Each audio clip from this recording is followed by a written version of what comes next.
Hi, everyone. Judge Andrew Napolitano here for Judging Freedom. Today is Thursday, May 23rd, 2024. Kyle Anzalone from antiwar.com joins us now. Kyle, a pleasure, my dear friend. Thank you for sharing your time and your expertise with us. Is it true that the Speaker of the House of Representatives, Mike Johnson from Louisiana, wants Ukraine to use American weapons and American ammunition to hit Russians inside of Russia? Yep, that is exactly what Mike Johnson wants, and now he's trying to put pressure on the White House to get them to agree. And just this is, I think, pretty recent news, and it was just written up by my colleague at antiwar.com, Dave DeCamp. But he's been joined in this battle by Antony Blinken, our Secretary of State in the White House, who, in the internal discussions among the Joe Biden administration, he is now advocating for the White House to greenlight Ukraine to use American weapons to hit targets inside of Russia. All right, so let's get this straight. We have given billions and billions in weaponry. A new tranche of weaponry either has arrived or is on its way over there from and after that unfortunate vote over which Mike Johnson presided in the House of Representatives 2 weeks ago. But Joe Biden, to his credit, small credit, but credit, has said you can't use American weapons to fight inside of Russia. Now you're telling me that Mike Johnson, the Republican Speaker of the House, and Tony Blinken, the Democrat Secretary of State, are lobbying the president to remove that restriction and allow the Ukrainians to engage in an offensive war. They're on their last legs, but they're going to engage in an offensive war by attacking Russians in Russia with American weaponry. Yes, that's absolutely what they want to happen. And the danger of this is, of course, Biden has allowed Ukraine to attack inside of Russia. And there have certainly been reports of Ukrainian neo-Nazi militias using American weapons, small arms, armored vehicles, things like that, to conduct attacks, cross-border raids, and kill people inside of Russia. Now, I think what they're talking about here is the ATACMS and other long-range missiles that the U.S. has given to Ukraine. They want the White House to support Ukraine in using those to attack Russia. And likely that support is going to go further than just saying to Zelensky, okay, you could do this, because essentially the White House has already done that. And what the White House statement has been recently on how Ukraine should wage this war is they say, we don't approve of Ukrainian attacks inside of Russia, but ultimately Ukraine chooses what they decide to hit. So Ukraine must need some U.S. support in carrying out these attacks, and that's probably intelligence and logistic and helping to set up these operations. And of course, Judge, this is incredibly dangerous. The most recent article that I wrote for the Libertarian Institute is about the Russian war games that are going on right now in southern Russia near the Ukrainian border, where they're drilling with their missiles that could carry tactical nuclear warheads.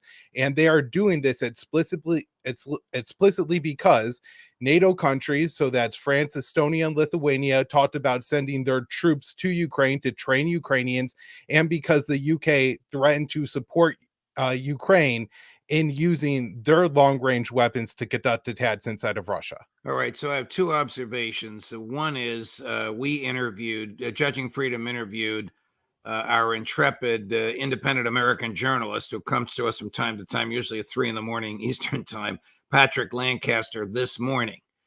And Patrick says, and he lives and works in the area that Ukraine claims is still part of Eastern Ukraine, and Russia says under Russian law and international law is Russia. It is culturally Russian. But he says he is 100% certain that Western military equipment has been used and Western ammunition has killed Russians in Russia. And he showed us pictures of it. But he can't say for certain that it's American. Do you have other knowledge to say that you know, or your colleague who writes this up knows for a fact that it is American military equipment being used? I'm saying equipment to mean the projectiles, the instrument that sends the projectiles and the ammunition that has killed Russians. Because if that is the case, my second point, Russia can attack Americans, whether they're in Ukraine or whether they're in New Jersey. That's a very interesting point, Judge. And I'm not aware of any kind of shelling, drone attacks, missile attacks that have been from the Ukrainian military in directly inside of Russia. And I think I watched that interview this morning with Patrick Lancaster, and I really appreciated how nuanced he was about the weapons that are being used and if he confirmed if they were American or not. So that was a great discussion and great reporting on his part. Then there were American armored vehicles and small arms that were used by neo-Nazi militias. I believe this was reported either by the London Times or the Financial Times. Let me just stop you, that Kyle. had happened. Neo-Nazi Ukrainian militias. Correct. Okay, go ahead, please. Had conducted these cross-border raids into Russia. Previously, this was last year, sometime during the fall, that these raids were ongoing, and so yeah, American weapons have been used in Russia by Ukrainians. Wow, this is crazy. But let me tell you how crazy it can get, because here's crazy and crazier. I'm not even going to tell you who this is. I'm sure you've seen her 100 times. You're probably sick of watching her. Chris cut numbers 5 and 6 consecutively. They need to be able to stop these Russian attacks that are coming from bases inside Russia. So I think there's also a question of whether we, the United States and our allies, ought to give them more help in hitting Russian bases, which heretofore we've not been willing to do. I think if the attacks are coming directly from over the line in Russia, that those bases ought to be fair game, whether they are where missiles are being launched from or where they are where troops are being supplied from. I think it's time for that, because Russia has obviously escalated this war, including, as you said at the beginning, attacking Russia's second city, Kharkiv, which is not on the front lines, and trying to decimate it without ever having to put a boot on the ground. So I think it is time to give the Ukrainians more help hitting these bases inside Russia. She's as much of a lunatic now that she teaches at Columbia University as she was before that. Chris, can you run the B-roll that you just texted me about? So this is what we call B-roll. So there's no sound, but this is fresh, and it is Russian military preparedness for their war games that you talked about, Kyle. President Putin ordered these drills as a response to perceived threats from the West. And these drills show, we understand, there they are, the use of missiles aimed at censuring the equipment that is ensuring equipment that is combat ready that are nuclear. This is what Victoria Nuland has cost us. Am I right? Absolutely, Judge. And I think that clip of Victoria Nuland shows two things. One, she still seems to have significant influence. She says this, and Mike Johnson, a Republican, and Antony Blinken, a Democrat, both two people with a lot of influence, are now making the same point that she was making. And the second point I think it shows is a column by another guest on your program, Aaron Mate, from earlier in this week. He explained that the increasing escalation by the West and all the threats is a sign of desperation. And so the fact that the West is now doing things like providing Ukraine with long-range missiles and now threatening to attack inside of Russia with them, things that they promised their people that they would not do at the start of this conflict, is a sign of how desperate they are and how bad Ukraine is losing at this time. Let's transition to London, where Julian Assange's legal team appeared in a British court 2 days ago for what they expected would be the order of his extradition. U.S. Marshals were there ready to receive him after he was removed from his solitary confinement. The United States State Department was there as well. What were they doing there? Well, these panel of judges 3 months ago ordered the extradition, subject to they being satisfied by the U.S. government that Assange would be tried as if he were an American citizen with the full panoply of protections accorded by the Bill of Rights, that he could make a First Amendment, that's the Pentagon Papers case, defense, that he would not be harmed or tortured the way he is in London, and that he would not be exposed to the death penalty. rather than having these representations made by the Attorney General or a high-ranking official of the DOJ, the Biden administration sent a letter by a political appointee in the American Embassy in London, and the court rejected it. And the court said, he can file the appeal. He can file the appeal with this court on these 4 issues. Here is a clip of his sister outside the courthouse. Our friend and colleague Matt Ho, who we thought was going to be on with us today but can't because of an unforeseeable conflict, was in the audience when she said this. I want to be very clear. Today marks a turning point. We went into court and we sat and heard the United States fumbling through their arguments, trying to paint lipstick on a pig. Well, the judges were not convinced. Everyone can see what's going on here. The United States case is offensive. It offends our democratic principles. It offends our right to know. It is an attack on journalists everywhere. We are relieved as a family that the courts took the right decision today. And as the case goes along, it becomes clearer and clearer to everyone that Julian is in prison for doing good journalism. The Biden administration should distance itself from this shameful prosecution. It should have done so from day one.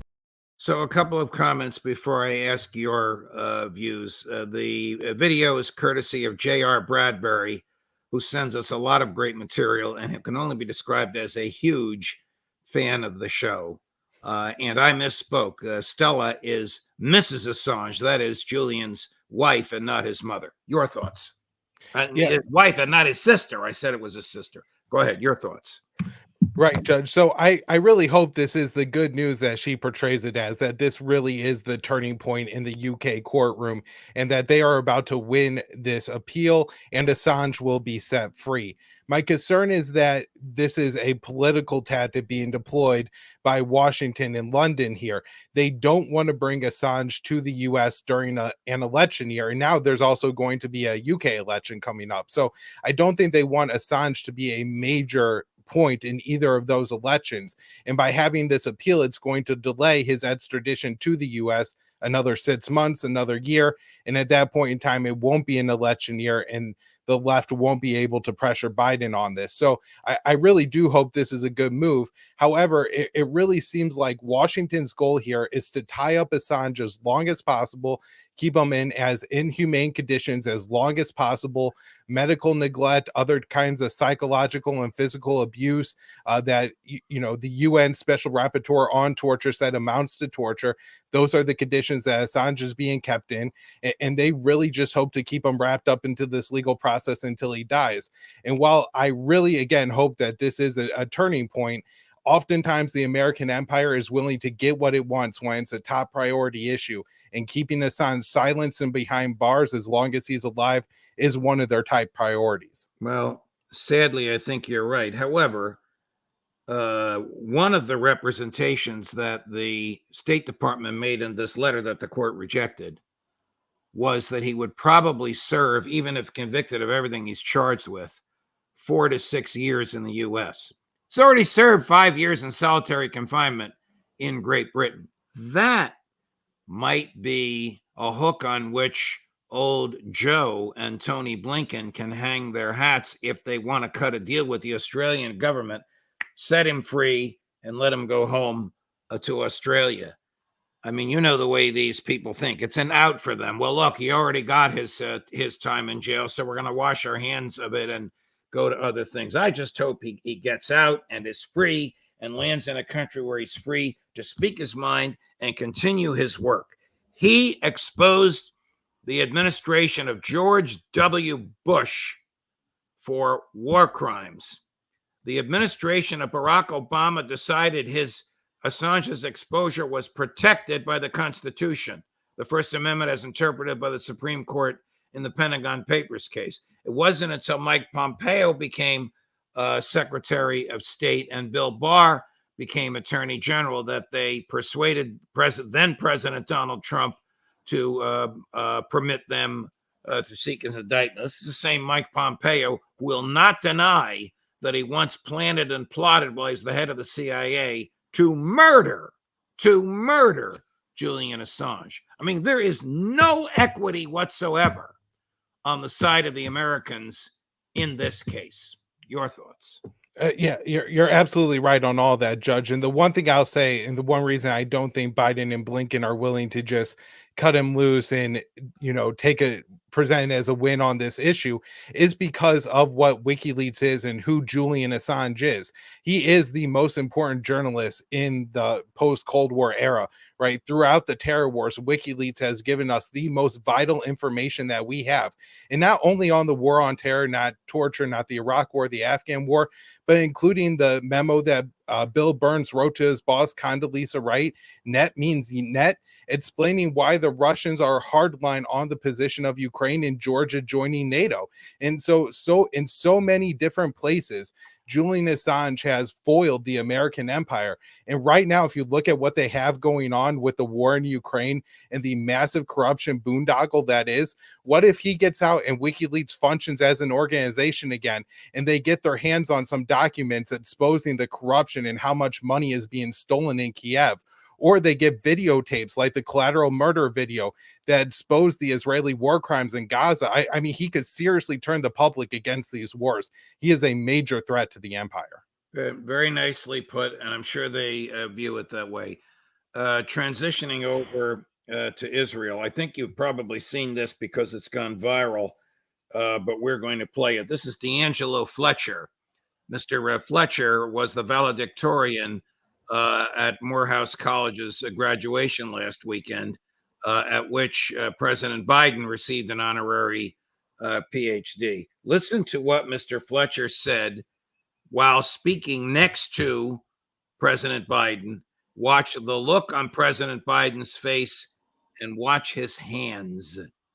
It is my stance as a Morehouse man, nay, as a human being, to call for an immediate and a permanent ceasefire in the Gaza Strip.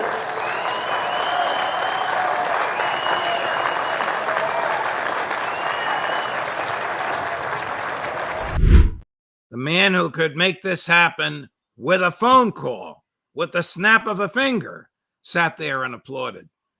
Now, I don't know. Did he know what he heard? Did he understand what he heard? Was his mind a million miles away? Was he just trying to be respectful to the speaker? What are your thoughts? Yeah, I don't think he was actually listening. In fact, for the audience that isn't watching the video, Biden there at first looks like he's waiting for an ice cream cone and then gets one and starts applauding. So I don't think he actually understood where he was or what was being said. And I do know sometimes at like events like that, it can be hard to even hear the speaker if you're sitting behind them. So, at Biden's old age and with his mental abilities, he may really just have been sitting there and told to clap when other people clap, and that's all he was doing. For those who are receiving the show audio only, next to D'Angelo Fletcher was President Biden, who looked like he was off in the distance, but who did clap with his hands. If you want to see this, you can watch the show as it's posted on YouTube. But those of you who catch just the audio, I wanted to explain to you what's going on. Should Benjamin Netanyahu and Foreign Minister Gallant, first name escaping me now, of Israel, be prosecuted as war criminals before the ICC? Yeah, that's I think the defense minister Yoav Gallant is joined with Prime Minister Netanyahu and 3 members of Hamas being prosecuted by the International Criminal Court. Absolutely justified, Judge. I was surprised by this. I really didn't think it was going to happen for a few reasons. One, that this is going to be a hotly contested move. It's really going to upset the Americans. And in the past, we've seen the Biden and Trump administration bully the ICC into getting them back off of investigations against Afghanistan for the Americans and what Israel has done in Palestine. So this is a surprising move, but it's a good sign. And even if he never actually faces justice at The Hague, which I don't imagine will happen, I don't think there's ever going to be a trial. He won't go to a country where he could be arrested. He'll be just happy being somewhere in Israel. But that being said, it's going to help in the U.S. turn up the political pressure on the White House. All their denials about this isn't a genocide and we're backing the Israelis, who are very careful, the most moral army on earth, just had another massive bomb dropped on that narrative. Here's the ICC prosecutor, Karim Khan, announcing the charges, cut number 9. On the basis of evidence collected and examined by my office, the Israeli Prime Minister Benjamin Netanyahu and Minister of Defense Yoav Gallant bear criminal responsibility for the following international crimes committed on the territory of the State of Palestine from at least the 8th of October 2023. The crimes include starvation of civilians as a method of warfare, willfully causing great suffering, serious injury to body or health or cruel treatment, willful killing or murder, and intentionally directing attacks against a civilian population, as well as crimes against humanity of extermination and or murder, persecution, and allegations of crimes of committing other inhumane acts. It's hard for me to believe. Now, he didn't file the indictment and he didn't issue the arrest warrant. He needs the permission of 3 judges to do so. So he has formally asked them for that. It'll be hard for me to believe that they don't authorize him to do so. This will in my view, and I welcome yours, of course, further isolate Israel as long as Benjamin Netanyahu is the prime minister. Absolutely, Judge. And his case is going to be very strong, especially against these 2 men.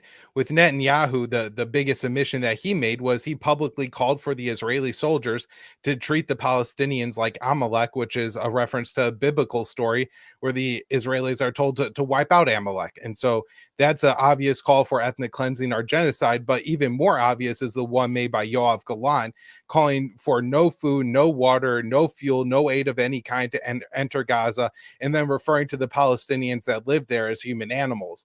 And so these are essentially people who have conducted murders and then stood on the street corner with bloody hands waving the knife in the air saying, "I just killed that man."